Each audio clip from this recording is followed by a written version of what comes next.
YouTube, what's going on? What's going on? Welcome, welcome, welcome. Greetings to all you wonderful fans out there. Welcome to Chop It Up Sports.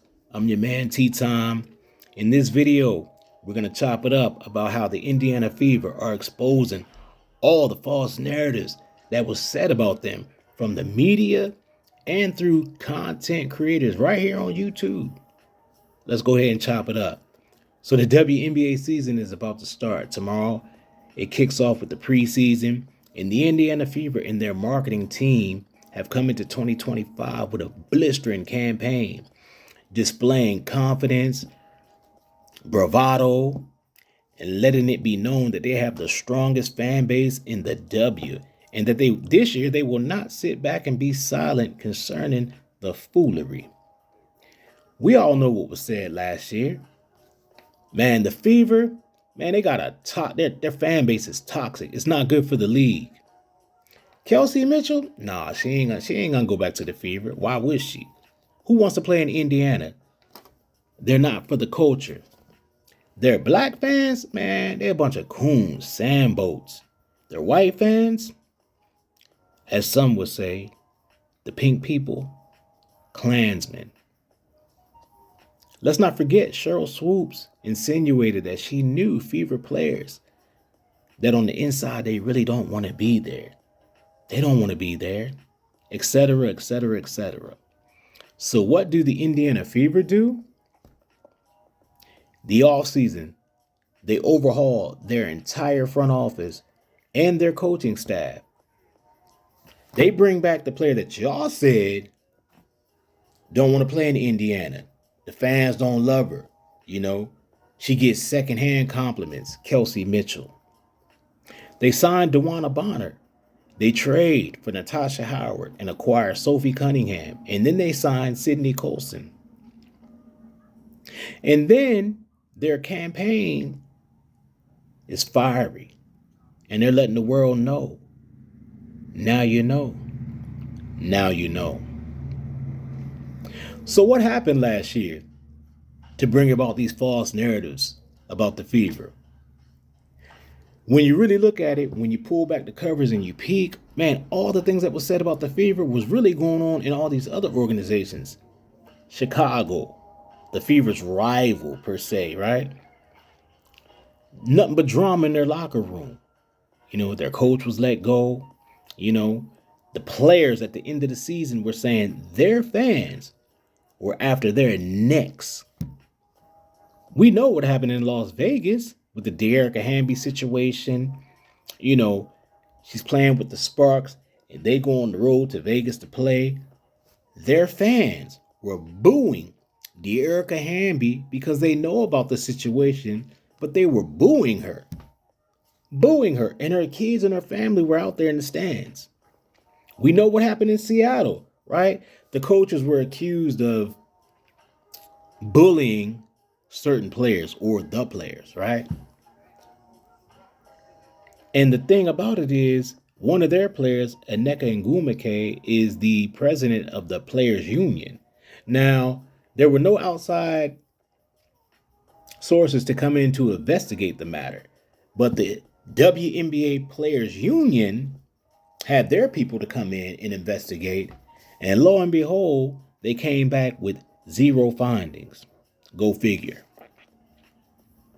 So we see the hypocrisy within the WNBA and with some of these content creators, because while all this was going on with these other teams, it wasn't reported in the WNBA media circles, and it definitely wasn't reported on through other YouTube content creators, you know, who claim that the Fever are basically they're the worst organization in the league, right?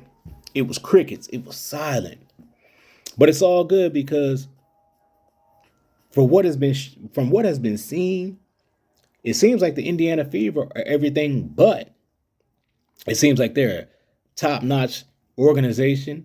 The players want to play in Indiana. Perfect example, Wnba, a solid NBA veteran who's played with other teams, who's won a championship, and who one day she will be in the Hall of Fame. She lamented about how She's never received this much admiration and fanfare in her long, illustrious WNBA career. She said here in Indiana, or there in Indiana, should I say, when she goes to the grocery store, the fans are coming up to her. Hey, Dewana, we're so happy you're here. We're pumped. We're excited to see you perform. We're excited for the team. You know, it's nothing but love. And you could see it in her face in the Indiana Fever media interviews a couple days ago. You know, you could just see the joy in her face and how she was really embracing how the fans, were pouring into her. You know, it was a beautiful thing to see. And then Brianna Turner, right? Another new acquisition, right? We know she's very active on Twitter, right? She made a tweet a couple of days ago and she was saying that no disrespect to all the other WNBA franchises, but hands down, the Fever are a top-notch organization. Speaking about how the front office really know how to show you that you're wanted, and the fans there really embrace you, right? Now, let's keep in mind also that these are two sisters, right? And apparently, Indiana is not the place to be, or it's not for the culture, and the fans are racist and this and that, right? But Dewana Bonner, Bree, they're only speaking about the love that they're receiving from the fans. Even Natasha Howard, in her interview, she was so excited and she was saying that she was so pumped up and giddy. She was like, look, I'm going for the MVP and Defensive Player of the Year. And do you know what? Not one Indiana Fever looked at her sideways because she wants to go for the MVP. They're embracing each other. It's a real sisterhood. It's not black and white, and no, it's a sisterhood. It's a team, and it's beautiful to see. Stephanie White alluded to the fact that, this team that she has now has more talent than any other team that she's ever coached, right? And you can see it in the training camp videos, man, how they're all laughing, they're all having a good time, and they're taking their craft serious, man. They're going through the drills, and, nobody's trying to, if anybody makes a mistake, they're all there trying to rally around each other, man. It's a beautiful thing to see, man. And what I like about this new campaign that the Fever are pushing, right, with the Now You Know, man, is braggadocious. They got these T-shirts, right? On the back it says the Fever World Tour 2025, and it's got a list of all the away games, right? And then it's got sold out. And then on the front of the T-shirt, right, it says every game is a home game. Now, can you imagine when the Fever pull up in these other cities, right? They're going to be packing out these arenas like they did last year. But this year, they're going into it like knowing they fans are going to show up and show out. And they're going to have their shirts on. They're going to be real petty. Imagine the games, the televised games, because we know the Fever got 40 televised games, right?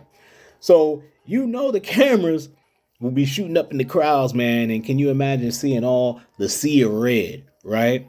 And then you got the Fever fans with the shirts on that says every game is a home game. Man, that's savage. That's so savage, but I'm loving it because it's going to throw darts right back at the WNBA media. It's going to throw darts at these other content creators out there who claim Indiana, fan base is, racist and this and that or whatever. And now with Dewana Bonner, Natasha Howard, sisters, Bree Turner, nobody wants to play for the Fever. They not for the culture. All these narratives that were being pushed are being put, just a bunch of egg on people's faces, egg on faces. So it's going to be a beautiful thing to see, man. I'm excited. The team is, they look like they locked in. They look like they're really taking training camp serious. We know Stephanie White is a X's and O's coach. We know that she's going to have them ready to do their thing. And I'm excited, man, to see how far they can make it. I feel like, they're a championship contending team. I feel like they have enough talent that they can go, 35 wins, 36 wins, easy. They won, 20 games last year? So they should be able to at least come close to doubling their win total from last year. But with all that being said, man, it's just beautiful to see how, all these narratives are being put to bed. And the thing I like about it is the Indiana Fever, man, and their organization, They putting it out there in people's faces. They stayed quiet last year.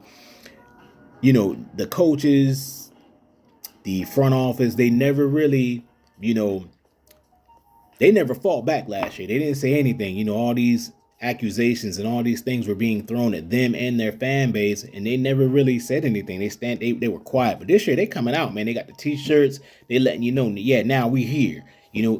Now you know. So, man, it's gonna be a beautiful thing, man, to see him shut up all the critics, and to debunk all the false narratives out there. So, man, I'm a Fever fan, and I know you Fever fans are excited. So, yeah, man, we're going to rally up. I'm excited to see the game tomorrow, see how everybody looks, and God willing, Lord willing, no one gets hurt. And for that fact, Lord willing, that there's no more injuries for any of the teams, because we see a lot of injuries, and we want everybody to be at full strength so it can be a competitive season for all the teams. But hey, that's all I got for you guys, man. The Fever, you know what I'm saying? They're building, and we hoping that it's gonna be a championship, and they're gonna put all the naysayers, man. It's gonna be crickets this year for all the naysayers. So, hey, man, if you guys like the video, thumb it up, subscribe. If it's not your taste, it's not your thing, then keep it moving. It's all love, man. I'm your man, T-Tom, and with that, man, next time I see you guys, we'll chop it up again, man. Peace and blessings.